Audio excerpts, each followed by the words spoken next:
நாராயணனும் அமைதியாக உட்கார்ந்து ஒரு 10 நிமிஷம் இது மாதிரி கும்பாபிஷேக திருவிழாவில் அமைதியாக உட்கார்ந்து தங்களுடைய பிரார்த்தனை வேணும்.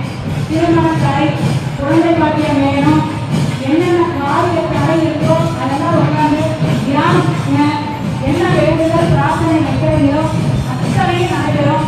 48 நாட்கள் சங்கல்பம் வைப்பாங்க. ஒவ்வொருத்தரும் நமக்கு ஒவ்வொரு நாளும் வந்து கலந்துக்கலாம். தினமும் ஈசனை வந்து தரிசனம் பண்ணுங்க. சிவனுடைய அனுகிரகம் கிடைக்கணும்னா தவமாக இருக்கணும்.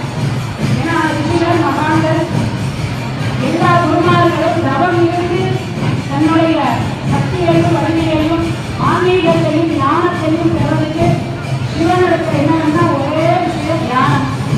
ஏன்னா அபிஷேக பிரியர் அப்படின்னு சொல்லக்கூடிய சிவபெருமான்.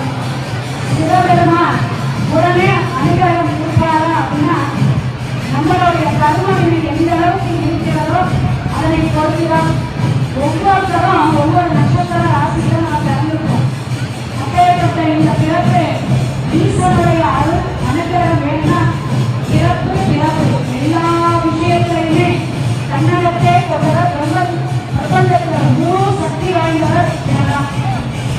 சிவபெருமானுடைய அனுகிரகம் வேணும்னா ரொம்ப நம்மளுடைய தர்ம சிந்தனை இருக்கணும், ஆரோக்கியமான பேச்சுவார்த்தை இருக்கணும்.